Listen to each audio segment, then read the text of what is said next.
Salut mon petit loup, on se retrouve aujourd'hui pour une nouvelle vidéo de petite analyse de deck. Donc j'ai fait une première vidéo où je regroupais un petit peu les decks que j'aimais beaucoup avoir vu jouer au World. Alors je rappelle, ce sont des decks qui ont été exprès conçus pour le format World.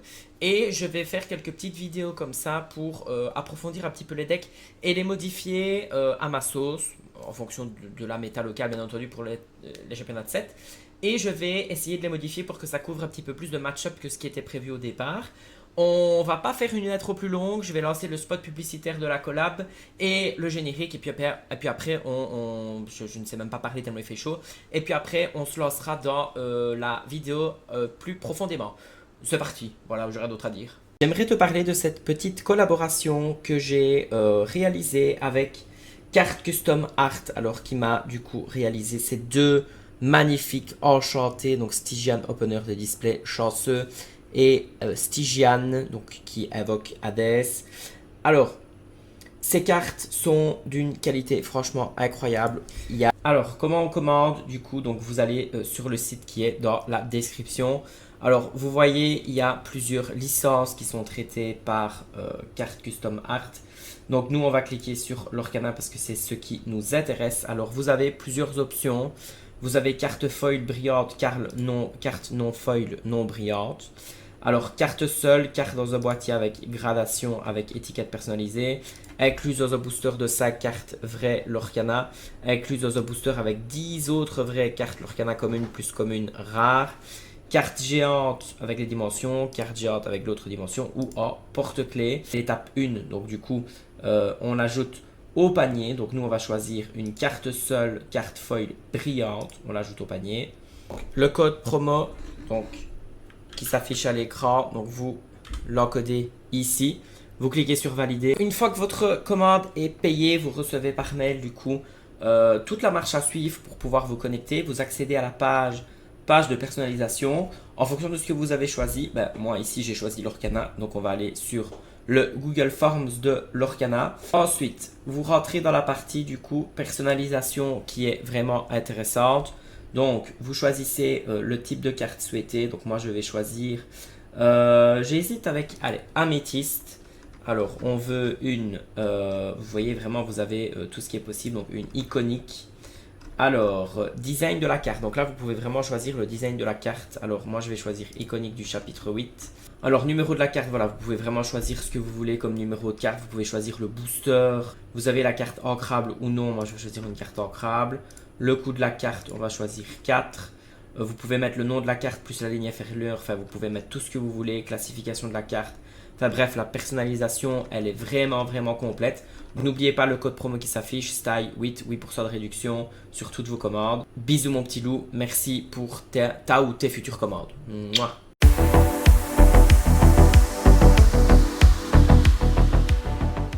Alors, non seulement il fait chaud, et en plus de ça, mon chien, c'est parce que vous ne le voyez pas, parce que la caméra vient trop haut, mais n'a rien trouvé de mieux à faire que de venir se coller à moi sur les genoux. On aime vraiment bien ce petit bébé, loulou, je t'aime vraiment bien. Bon, alors du coup, on va rentrer plus profondément dans l'analyse du deck DKP. Donc félicitations à toi champion pour avoir remporté le premier titre de champion du monde de l'Orcana. Alors, dans ces trois decklists, donc qui étaient composés de Blouge, vert jaune aggro, enfin vert jaune turbo aggro et vert gris tempo, moi, ouh là là, il fait chaud mon dieu, mauve gris tempo. Il a présenté du coup cette petite decklist là. Oui, Stitch, vas-y, assieds-toi, loulou. Alors, composé de 4 adeptes de Chernabog, 4 balais magiques, 4 Diablo. Donc là, on a le petit package de TA qui permet de creuser son deck et de piocher. Je rappelle, adepte, on pioche quand on quest. Balai, on pioche, enfin on peut bannir ce personnage-là quand on joue notre personnage et piocher. Et Diablo, quand ce personnage-là est banni, on pioche. Alors, couplé à ça, on a le petit package avec Madame Im Serpent et Madame Im Renard, des bounce du coup, qui permettent de bounce de manière générique prof pour piocher plus, mouche pour le sauver si jamais il a déjà ses 2 dégâts et qu'il est toujours vivant, ou alors le cobra éventuellement pour profiter de l'effet du cobra. Alors nous avons aussi Yensid. Alors Yensid c'est triste parce que c'est une légendaire du chapitre 4 qu'on n'a presque jamais vu dans les decks, qui n'a jamais presque été intégré dans les mauves gris. Parce qu'en fait les balais magiques je trouve que en fait il n'y en a plus après les autres chapitres. Donc du coup c'était un peu dommage et je pense que Yensid ne survivra pas à la rotation. Ce qui est vraiment vraiment dommage parce que on a attendu un championnat du monde qui se déroule pendant le chapitre 8 juste avant la rotation pour voir Yensid briller un petit peu, c'est dommage. Alors Yensid, si on a un personnage balai magique en jeu, ça tombe bien, il y en a là. Quand on joue ce personnage là, on peut piocher une carte, donc c'est bien, on avance dans le deck, c'est cool. Et si on a au moins deux personnages balai magique en jeu, ce personnage là gagne 2 de l'or, donc en fait il or pour 3. Ça a un porcinet qui permet de piocher et qu'il aura 3 avec une autre condition, c'est pas mal non plus. Alors, du coup, dans les balais magiques, on a l'autre balai magique. Donc, durant votre tour, ce personnage gagne insaisissable. Une 2-3, c'est très bien, c'est très fort pour aller chercher Diablo. Pour ne citer que lui. Puis en plus, ça proc l'effet d'Yensid, donc c'est parfait. Monsieur Mouche pour le ré. Prof qui permet que quand on joue ce personnage-là, on peut défausser sa main et piocher 2 cartes. Alors, le but c'est de le faire quand on n'a plus de cartes en main. Sinon, je ne vois pas l'intérêt de défausser sa main pour piocher 2 cartes. Sauf si on veut vraiment, vraiment espérer aller top deck un truc super important pour gagner. Je vois le retour sur ma caméra, je perle. Je suis vraiment désolé, j'espère que vous survivez à la canicule, mais moi perso ça devient compliqué. Note que là, le temps devient de plus en plus gris, donc je pense qu'il va y avoir un orage. Alors, on a, vous saurez toute ma vie comme ça. Il y aura Cobra géant dans le deck, dissipation. Je rappelle les dissipations quand ils sont ciblés par des actions qui peuvent les cibler. Ils sont bannis. Lorsque vous jouez ce personnage, vous pouvez défausser une carte pour gagner 2 éclats de l'or. Madame Renard, j'ai dit. Monsieur Crabe, oh là là, Bob l'éponge, référence. Merlin Crabe, il rentre en jeu. On choisit un personnage offensif plus 3. Il quitte la zone de jeu. On choisit un personnage offensif plus 3. Pat pour bloquer les actions et les chansons, Génie pour piocher 2 cartes insaisissables, Merlin Chèvre pour générer du lore quand il rentre en jeu et quand il sort du jeu, Allumer les mèches pour aller chercher les cendrillons et les diablos. Ça va Loulou? Plus ardent que le feu des... Bah oui, il a super chaud, mais il veut absolument me coller. Plus ardent que le feu des volcans pour prendre un petit peu le board et 2 bibliothèques. Alors, je rappelle, je l'ai dit en intro de vidéo, le format World, c'était 3 decks qui devaient représenter toutes les associations de couleurs du jeu. Donc on ne pouvait pas utiliser mauve pour faire 2 decks. Et on pouvait bannir un des decks de l'adversaire au niveau des couleurs. Donc il y avait une technique derrière, une volonté de créer des decks pour aller chercher Blouge, créer des decks en sachant bien qu'on allait bannir Steel Song ou qu'on allait en tout cas bannir Gris, parce que Gris condamne quand même pas mal de decks. Donc ce deck là a brillé très fort dans les maîtres DKP parce qu'il a quand même gagné très souvent contre beaucoup de, enfin, contre souvent les match-up. Mais ça reste quand même une version qui est très forte, qui avait porté ses fruits au chapitre 6 et au chapitre 7, surtout grâce à Prof. Une version un petit peu agressive, etc., qui savait sortir son épingle du jeu. D'ailleurs, avant la banlist, je me rappelle du chapitre 7, donc qui a banni Flavorsham et la Fortisphère, le Grimauve était un des seuls decks qui savait s'en sortir un petit peu, parce qu'en fait, vu qu'il avait une sortie popcorn agressive, il savait aller gagner en lore assez vite contre le deck Blouge et contre le deck gris-bleu. En tout cas, la version objet avec Oswald. Donc, du coup, il avait brillé un petit peu à ce moment-là, avait un petit peu disparu pendant le chapitre et puis est revenu un petit peu en force. Mais ici, ce qui est bien, c'est qu'on voit Yensid et les balais qui ont une dynamique qui fonctionne. Alors, j'aime beaucoup le deck tel quel, sauf qu'il y a une carte dedans que je déteste, c'est Prof. Je n'aime pas jouer Prof. En fait, j'aime pas jouer les decks qui ont des sorties hyper agressives. Moi, j'aime bien jouer les decks un peu mid-range. Et je trouve que celui-ci, même si c'est quand même un deck mid-range, est moins mid-range que la version que je vais vous proposer juste après, qui me correspond un petit peu mieux au niveau de mon style de jeu et mon gameplay. Mais, je précise, cette version-ci est très bonne. C'est juste que je vais vous montrer une alternative qui pour moi couvrira en tout cas un petit peu plus de choses parce qu'on n'a pas la possibilité de bannir, de bannir un deck quand on joue à championnat de 7. Mais ce deck-là tel quel, vraiment tel quel, parce que DKP est un deck builder phénoménal et incroyable, il faut quand même bien avouer, est très bon. C'est juste que moi, je vais le modifier pour qu'il colle un petit peu à ma philosophie de jeu, qui est plus mid-range, qui se rapproche un petit peu plus du contrôle plutôt que de l'aggro. Alors, du coup, qu'est-ce que ça donne avec ma version à moi? Donc, en gros, si vous n'êtes pas intéressé par ma version à moi, vous arrêtez la vidéo là. Je vous dis au revoir, bisous mon petit loup, moi et les autres, on continue. Alors, moi j'ai opté pour la même base. Vous allez voir, il n'y a pas grand chose qui change. En fait, j'ai juste cut prof pour mettre d'autres choses. Alors, adepte balai Diablo, Madame Im Serpent, Yensid, balai magique, Monsieur Mouche, Cobra Géant, Renard, Crabe, Pat, Génie, Chèvre. Jusque-là, c'est ok. Alors, moi j'ai rajouté quand même deux Merlin Lapin pour toujours piocher un petit peu plus parce que j'aime beaucoup piocher un petit peu plus. Et j'ai envie de rendre hommage à Merlin Lapin aussi parce que je pense qu'il ne survivra pas à la rotation puisque Génie existe. Et je pense vraiment qu'il ne va pas être dans la rotation. Alors, allumer les mèches, plus ardent. Et moi, du coup, j'ai rajouté deux Kansouda sur Zeus parce que je déteste Maui Requin, je n'aime pas. Et ce qui est cool avec ça, c'est que grâce à cette carte-là et Merlin Lapin, qui du coup est rentable au niveau de la chanson avec Kansouda sur Zeus, on a l'opportunité de chanter ça de manière agréable et sophistiquée, surtout qu'en plus on joue Serpent et Renard pour bounce le lapin et toujours piocher, donc gagner en value, et ça c'est chouette, et du coup la bibliothèque. Donc voilà. Alors du coup, ce qu'on va faire, c'est, voilà, vous avez, ma version n'est pas non plus excessivement bien compliquée. Alors, moi je me suis fixé deux objectifs pour les championnats de 7. Le premier objectif que je me suis fixé, c'est faire un top 8 avec le Blurple. Il y a une vidéo qui va arriver avec ma version du Blurple, parce que je suis sur le deck depuis déjà pas mal de temps. Et j'ai été champion avec au chapitre 7 sur quand même un tournoi à plus de 30 joueurs. Donc je suis quand même assez fier, même si c'est une petite perf, je suis quand même assez fier. Du coup, j'ai envie, pas de réitérer, d'aller chercher le tapis Jafar, même si je rêverais de l'avoir parce que je suis fan des méchants.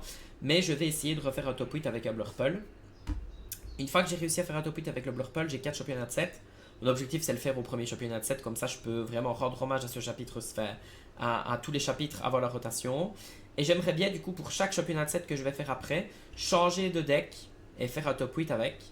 Et le premier deck que je prendrai en changeant du Blurple, c'est celui-ci, le Grimauve. Alors, j'avais prévu de prendre le Vermauve, la version HU, mais en fait, je l'ai essayé hier en ligue. Je n'aime pas les sensations, en fait, au final, que le deck apporte. J'aime beaucoup le voir joué par quelqu'un d'autre, mais pas quand c'est moi qui le joue, parce qu'en fait, je pense que le vert, j'ai un problème avec le vert. Du coup, ça sera d'abord le vert. J'insiste, hein, le gris mauve de cette version-ci. Donc, ma version à moi, pas celle de DKP. Ma version à moi qui me correspondra mieux, parce que j'ai envie de rendre hommage à Merlin Lapin. Et puis, je verrai bien les deux autres decks. Donc, en fonction de ce que je vais voir et de ce que je vais réfléchir, je ferai du coup une vidéo, deux autres vidéos du coup pour des decks que j'ai bien aimé voir pendant les Worlds. Et ça sera ces deux decks là que je choisirai. Je sais pas encore l'ordre dans un monde où j'arrive à faire top 8 directement avec Blurple au premier, puis top 8 directement avec le Grimauve au deuxième, et puis ainsi de suite, parce que je fais 4 championnats de 7. Je vous tiendrai au courant. Et donc voilà, donc du coup, qu'est-ce qu'on va faire maintenant? On va regarder un petit peu au niveau du mulligan, pour ceux qui n'ont pas l'habitude de jouer ce genre de deck-là. Je vais lancer une partie contre le magnifique bot, incroyablement fort et puissant. Et on va voir un petit peu au niveau du mulligan et un petit peu les sensations de ce que le deck propose. Donc je fais comme d'habitude un petit montage YouTube, secret des familles, et je vous reprends tout de suite. Donc on se retrouve contre le bot. Je lui ai mis un Steel Song, parce que j'aime beaucoup. En fait, contre le bot, puisque je déteste le Steel Song, et en plus de ça, j'arrive pas à le jouer, donc j'aimerais bien. Je pense que c'est vraiment de la jalousie. J'étais le Steel Song par jalousie, parce qu'en fait, à chaque fois que j'ai sorti le Steel Song, j'ai fini 9ème à championnat de 7 et jamais 8ème. Donc j'ai jamais eu la carte avec le Steel Song.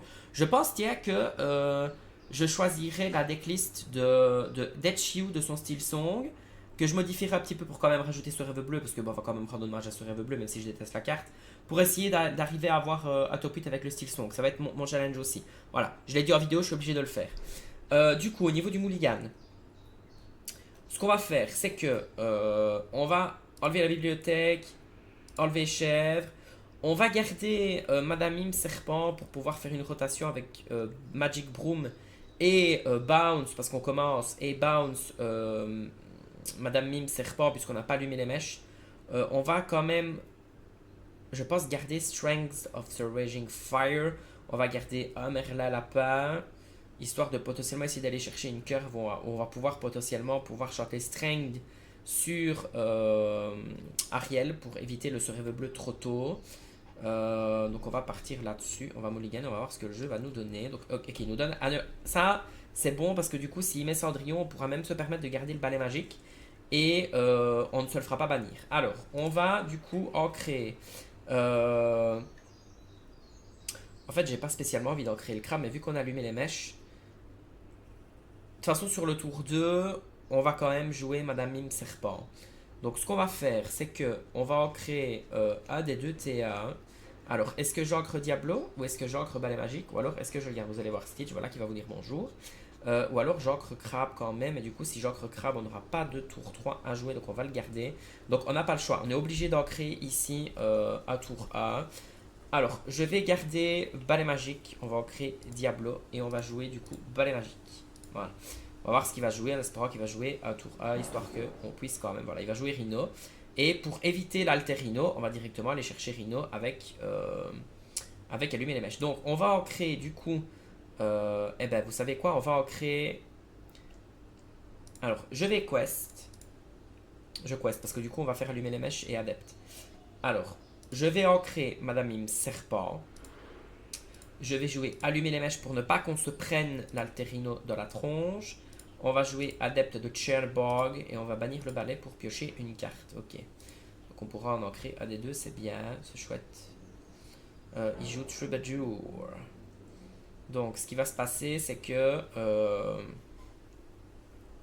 potentiellement on va aller se choper à Zeus. Donc on va du coup quest. On va piocher, on va voir ce qu'on va piocher. On pioche. Ok, pas parfait. On va en créer un des crabes. Et ce que je vais faire, c'est que je vais jouer. Franchement, je jouerais bien Magic Broom pour temporiser le pat si au cas où il fait Ariel. Comme ça, si jamais il prend. Oui, on va jouer à balai magique. Voilà. Et on passe notre tour. On va voir ce qu'il va faire. Il va chanter. Voilà, perdu dans l'hiver. Comme ça, on survit. C'est bien. Et là, s'il joue Ariel, il joue Rhino. Donc on peut se permettre de ne pas jouer Ariel. Et ok, il altère. Donc, ce qu'on va faire, c'est qu'on va aller chercher son troubadour avec Crabe. Donc, on va jouer Crabe. On va booster notre magnifique petit balai magique. On va aller dans troubadour. Donc, notre balai magique va mourir. On va en créer le cobra. Et on va rester comme ça. On va passer notre tour. Donc, Ilor, c'est pas grave. C'est vraiment pas grave pour le coup. On va essayer de faire en sorte qu'il ne... C'est pas grave, tu peux faire pas mon grand, c'est pas grave. Alors, du coup, nous allons jouer Merla Lapin pour piocher. Et on va en créer Yensid puisqu'on n'a pas eu la sortie Popcorn. Et on va passer notre tour. Et le prochain tour, on va faire Pat et plus ardent sur Pat, je pense, enfin, en fonction de ce qu'il va jouer. Ou alors il va faire ce rêve bleu tout de suite. Non, il joue un autre Pat, donc du coup, on ne peut pas faire ce qu'on veut. C'est pas grave. Du coup, on va aller chercher le Pat. Voilà, on va donner ça à un lapin. On va taper dans Rhinoplastie. Hop, hop. Voilà, on pioche une carte. Oui, on veut piocher une carte. On va jouer, je pense que c'est le moment, c'est l'instant de jouer Pat. Voilà. On va en créer chèvre. On va jouer bibliothèque. Et on passe notre tour. Donc comme ça, lui ne peut pas faire d'action. Donc s'il comptait faire ce rêve bleu Arcas, bah, c'est raté. Et du coup, il ne fait rien. Donc en fait, il comptait faire une action probablement. Alors nous, on va bouger Pat ici. On va se faire plaisir. On va challenge pour piocher. Piochons, n'est-ce pas? Oui, on pioche une carte. Donc ça va, ok. Ben, on va jouer Pat. Voilà, comme ça, encore une fois, pas d'action. Et on n'ancre pas. On va garder Strength of the Raging Fire. Qu'est-ce qu'il va mettre? Fait clochette. Ok. Donc, ce qu'on va faire, c'est que on va quest. On va jouer renard. On va bounce Pat. Et on rejoue Pat. Voilà, comme ça, on est tranquille. Encore un tour sans action parce que s'il avait ce rêve bleu pour chanter, c'est raté. À mon avis, c'est ce qui se passait. Donc, on va jouer balai magique. On va jouer chèvre. On va gagner un de l'or. On va pas faire l'effet du balai magique tout de suite. On va jouer ceci. Et on va chanter ceci avec Pat. Voilà, comme ça, on garde du board. Et on quest avec Madame Mime Renard. On aurait pu taper avec Madame Mime Renard, le mettre dans la bibliothèque, piocher, etc. Mais je préfère garder du board, donc on va rester comme ça. Alors il joue Ariel, c'est très bien pour lui. Et là, du coup, on va piocher plus. Donc on va bouger ça ici. On quest. Très important de toujours quest avec. En plus, le bouger dans la bibliothèque, c'est cool parce que là, vous allez piocher 2 cartes. Donc, Banish Itself, oui, on pioche pour la Bibli. On va donner plus 3, voilà, comme ça ici. On va jouer Monsieur Mouche. On va ancrer Diablo. On va bouger Chèvre ici, au cas où si ça lui prendrait une lubie de taper dedans. On quest. On quest. J'aime beaucoup vraiment ce que le deck propose. C'est très amusant à jouer. On quest. On passe, j'entends des coups de tonnerre résonner au loin, donc à mon avis, ça va pas tarder à arriver. Alors il prend la décision de trade. Bon, ici, ça partir. Ouais, voilà, il pioche 3 cartes, c'est bien. Mais bon, voilà, c'est pas un vrai joueur de Steel Song, hein, attention. Mais vous voyez ce qui est possible de faire. Et ce qui est important en fait contre Steel Song avec Grimauve, c'est de pouvoir bounce les pattes si vous pouvez bounce les pattes. Donc, je quest. Je joue ça. Alors, ce qu'on va faire clairement, hein, on va... Ah ben vous voyez ici, j'ai fait un misplay. Hein. J'aurais dû quest avec la chèvre, mais bon, c'est pas grave. On va bounce la chèvre, on était à 15. On joue la chèvre, on est à 17. On quest avec mouche, donc on était quand même à 20, mais attention, voilà. Donc ici, ce que j'aurais dû faire, c'était quand même quest avec la chèvre avant pour pouvoir bounce avec renard pour gagner un point de l'or en plus, parce que du coup, si on était à 14, là, on arrive à 19. Après, voilà, lui, il n'était qu'à 8 de l'or, mais attention, critique. Donc il faut savoir s'auto-évaluer, s'auto-critiquer. J'ai fait un gros misplay ici. Attention à ne pas reproduire ça chez vous. Du coup, vous voyez un petit peu ce que le deck peut proposer. C'est assez sympa. La version DKP se joue plus ou moins de la même manière, mais du coup, vous n'avez pas les lapins, donc vous êtes encore plus agressif. Donc, si vous aimez bien les decks avec un peu plus d'agressivité et moins de contrôle, prenez la version DKP. Si vous aimez bien avoir un petit peu de contrôle, un petit peu plus de tempo, mais toujours avec un petit peu d'agressivité au prix du coup d'un petit peu d'agressivité, bah, partez plus sur cette version-là, ou faites une version à votre sauce, bien évidemment, puisque bah, vous êtes tous bien évidemment capables de deck builder un minimum, vous avez tous les compétences de jeu, hein, vous avez tous quelque chose à apporter, donc faites-vous plaisir, testez, kiffez, jouez, et c'est tout ce que j'ai à vous dire. C'était Stygian, bisous mon petit loup, mouah.